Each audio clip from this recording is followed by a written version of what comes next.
Welcome to Biggest Spoilars, the destination for exclusive spoilers, latest updates.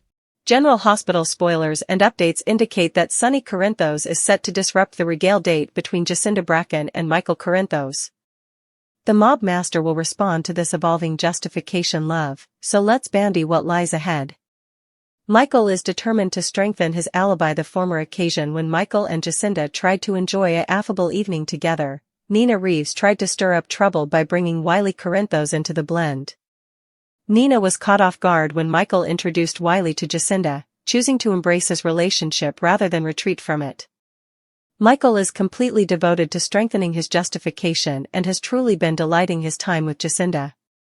According to GH spoilers for November 20th, Michael is set to take Jacinda out for another regale date. Once Jacinda joins Michael at the Metro Court Eatery, they will continue to consolidate their connection and ensure they're formally again seen together in public. Sonny will get the chance to see the couple together clearly. This will give Sonny with a chance to witness Michael alongside Jacinda too. Given that Jacinda has a character as a prominent companion in the area, Sonny is likely to have significant dubieties regarding Michael's strategy to present Jacinda as his married gal. When Sonny inescapably shows up and disrupts his son's night out with Jacinda, Michael will eagerly make the preface to his father. Jacinda might feel slightly bullied by Sonny, especially since he doesn't feel too pleased about this date night. Sonny may throw a many brickbats about this arrangement and ultimately have a private converse with Michael.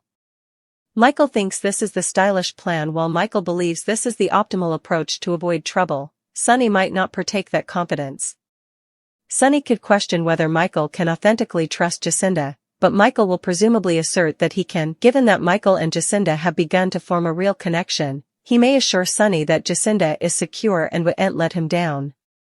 Sonny is wishing for Willow Tate to be vindicated, hoping the entire Drew Kane shooting incident will simply fade down. Sorely, Michael might be paving the way for his own downfall by placing so important trust in Jacinda's assurances.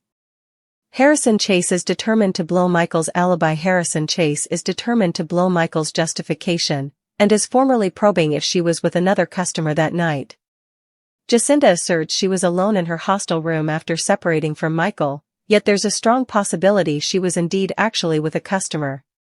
Ezra Boyle seems to be the most probable suspect, meaning Michael's justification could be compromised if it turns out he prevaricated about being with Jacinda all night.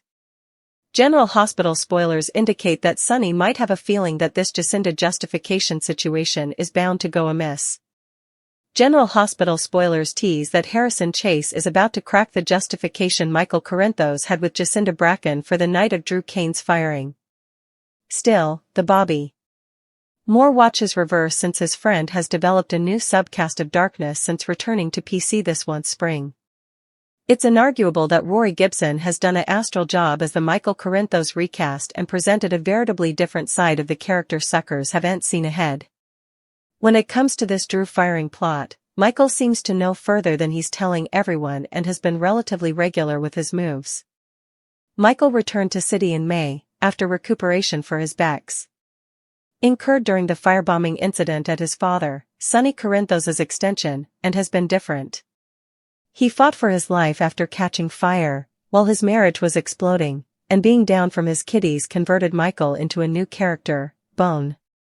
That's fiercely defensive of his children, and willing to do just about anything to keep them safe and forcefully in his route. Chase seems adamant that Michael is Drew's shooter and that Willow Tate is innocent and is willing to cross a line or two to prove so. Chase will ever gain substantiation that Jacinda, who's presently Michael's justification, was with Michael during the time of Drew's firing. There's been talk about Jacinda being with another customer during that period, and all arrows are pointing to Megacity Councilman Ezra Boyle being the malefactor. With that said, Chase seems relatively brassy during the GH exercise for the week of November 17, 21 when he relays to someone unknown, likely Alexis Davis, that Michael gave the police a false justification, and I can prove it. Chase may see this as great news, as he doesn't want to see Willow rot in captivity for a crime she didn't commit, but in doing so, he'll earn an adversary in Michael. Blowing Michael's justification out of the water doesn't inescapably prove that he shot Drew, but it could place Michael's full guardianship of Wiley Corinthos and Amelia Corinthos in jeopardy. There's no way Michael will allow this treason from Chase to pass.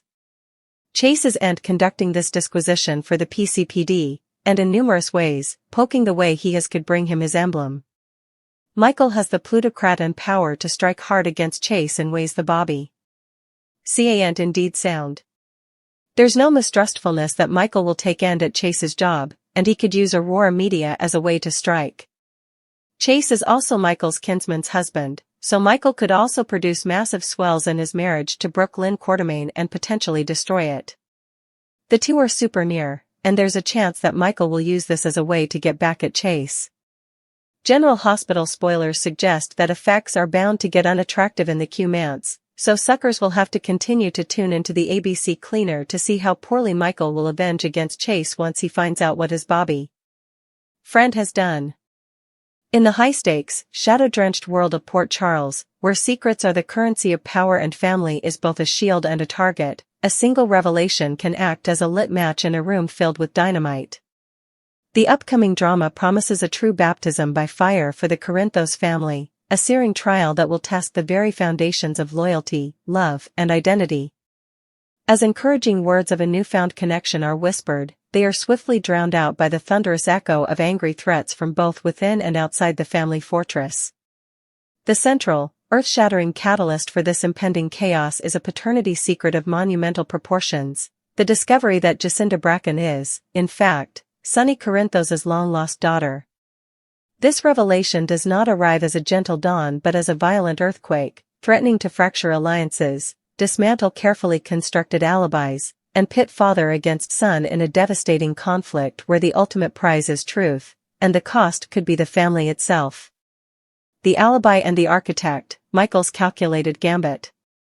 In the wake of Drew Kane's shooting, the air in Port Charles has been thick with suspicion and unspoken accusations. At the center of this maelstrom stands Michael Corinthos, a man who has returned to the city fundamentally altered. The physical scars from the penthouse firebombing have healed, but the psychological ones run deep, transforming a once idealistic young man into a fiercely pragmatic and dangerously protective patriarch. His primary focus, his singular obsession, is the unassailable safety and custody of his children, Wiley and Amelia. The shooting of Drew Kane presented not just a moral crisis, but a direct threat to his carefully reconstructed life. Michael's solution was as ruthless as it was logical, the creation of an ironclad alibi. Enter Jacinda Bracken, a woman known publicly as a high-end escort. Their arrangement was initially a transaction, a business deal where Jacinda would provide the timeline, and Michael would provide the compensation. However, the lines between performance and reality have begun to blur. According to spoilers for November 20th, Michael is determined to strengthen this alibi, taking Jacinda on another very public dinner date at the Metro Court restaurant. This is not merely for the benefit of the police, it is a performance for the entire town, a deliberate act of normalcy and romance designed to silence whispering tongues. Michael is no longer just playing a part, he is genuinely relishing his time with Jacinda, finding in her an unexpected confidant and a source of solace in his increasingly isolated world.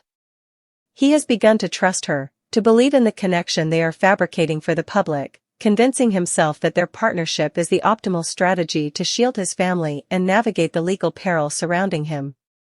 A father's instincts, Sonny's gathering storm. Yet, while Michael sees a strategic partner, his father, Sonny Corinthos, sees a catastrophic liability. Sonny, a man who has built his empire on the ability to discern threat from opportunity, is deeply troubled by his son's chosen path. The upcoming dinner date provides him with a front-row seat to this alibi romance, and what he witnesses sets off every alarm bell honed by decades in the criminal underworld. Sonny's disapproval is not merely that of a conservative father uneasy with his son dating an escort, it is the profound unease of a strategist who sees a fatal flaw in a battle plan. Inevitably, Sonny will disrupt the dinner. His arrival will cast a pall over the intimate scene, his presence a silent, powerful judgment. When Michael eagerly makes the introduction, the air will crackle with tension. Jacinda, likely intimidated by the legendary mob boss's intense and displeased demeanor, will feel the full weight of his scrutiny. Sonny will not remain silent for long.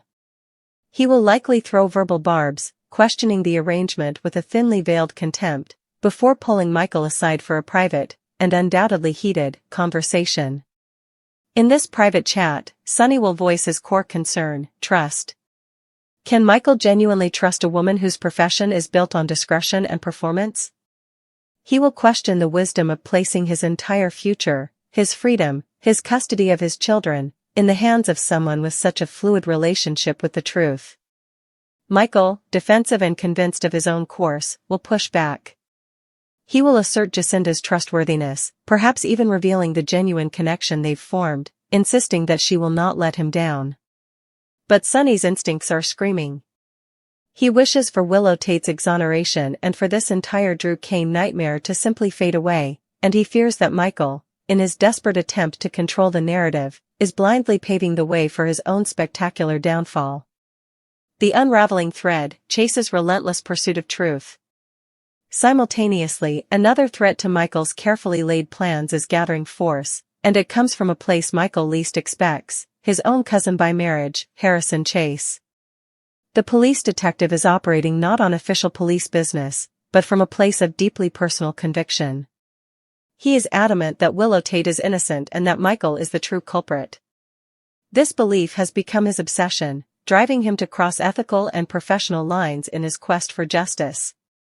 Chase is already deep into his own investigation, specifically targeting the foundation of Michael's defense, Jacinda Bracken.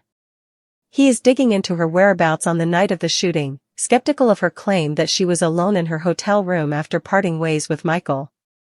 All evidence, including whispered rumors around Port Charles, points to a high probability that she was, in fact, with another client. The most likely candidate is the slimy city councilman, Ezra Boyle, a man whose connections to other shady dealings in Port Charles make him a perfect, and perfectly unreliable, counterpart. The preview for the week of November 17th to 21st shows a triumphant and cocky Chase delivering a devastating blow to someone, likely Alexis Davis. Michael gave the police a false alibi, and I can prove it. For Chase, this is a moment of victory, the key to freeing an innocent woman. But in his single-minded pursuit of justice for Willow, he is blissfully unaware of the hornet's nest he is about to kick. He sees this as exposing a lie. He fails to comprehend that he is challenging a man who has been fundamentally reshaped by trauma and who now possesses a terrifying new layer of darkness. Blowing the alibi does not, in itself, prove Michael shot Drew, but it shatters his credibility, places his custody of Wiley and Amelia in immediate and extreme jeopardy, and paints a target on his back for the PCPD. For Michael, this isn't just an investigation, it is an act of war declared by a member of his own family. The looming retribution: Michael's new darkness. The recast of Michael Corinthos has presented a character reborn from ashes, both literally and figuratively. This is not the same man who left Port Charles. The individual who fought for his life after catching fire, who endured the collapse of his marriage while isolated from his children, has emerged harder, colder, and fiercely pragmatic. His love for his children is now an all-consuming force that justifies any action, any retaliation. Michael will not take Chase's betrayal lightly. He possesses the resources, both financial through his control of Aurora Media and the more shadowy influence of his Corinthos lineage, to strike back with devastating precision. The retaliation will be multi-pronged and ruthless. Professional annihilation: Michael could easily use Aurora Media to launch a very public, very damaging investigation into Chase's conduct. By exposing how Chase conducted an unauthorized, off-the-books investigation, potentially harassing witnesses and obstructing justice, Michael could ensure that Chase not only loses his badge but is publicly disgraced. Personal destruction: the most painful blow would be aimed at Chase's heart, his marriage to Brooke Lynn Quartermaine. Michael, as a powerful figure in the Quartermaine sphere, could drive a wedge between the couple, manipulating circumstances to make it appear that Chase's obsession has destroyed their relationship. He could use family pressure, financial leverage, and emotional manipulation to turn Brooke Lynn against her husband, ensuring that Chase loses not just his career, but his sanctuary as well. This retaliation promises to create ugly, factional warfare within the very walls of the Quartermaine mansion, turning a family home into a battlefield. The volcanic revelation: Jacinda is Sonny's daughter. Amidst this tinderbox of alibi busting and retaliatory threats, the single most shocking revelation is poised to detonate. Jacinda Bracken is Sonny Corinthos' daughter. This is the piece of information that recontextualizes every interaction, every glance, every decision. Imagine the scene. Sonny, already furious at Michael's involvement with Jacinda, discovers the truth. Perhaps a locket with a faded photo, a confession from a figure from his past, or a desperate admission from Jacinda herself reveals the secret. The fallout from this will be catastrophic and emotionally nuclear.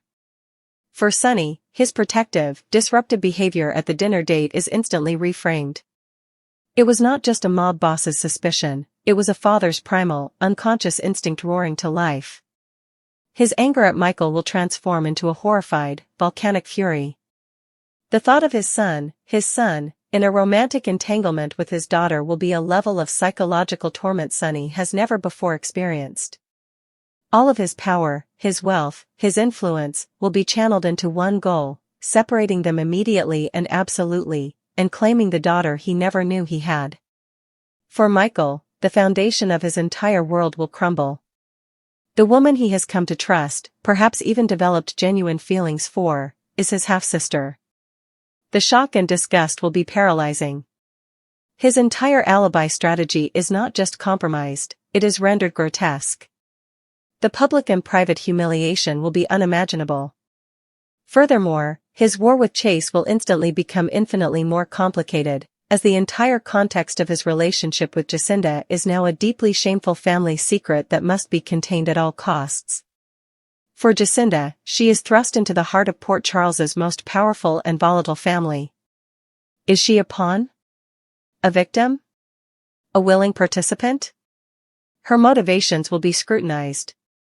Did she know who she was? Was she manipulating Michael all along, or is she as much a victim of this shocking truth as anyone? Her arrival will permanently alter the Corinthos family dynamic, creating a new heir, a new rival for Sonny's attention, and a permanent scar on the relationship between Sonny and Michael. This baptism by fire will leave no one unscathed. The encouraging words Michael shared with Jacinda are now poisoned. The angry threats Sonny leveled at his son are now imbued with a tragic, horrific justification. And Harrison Chase, in his quest for one truth, is about to stumble into a far larger, more dangerous one. The week of November 17th to 21st in Port Charles is not just a sequence of events, it is the moment a single, hidden truth erupts into the light, destined to burn everything it touches and forever change the landscape of the city's first family.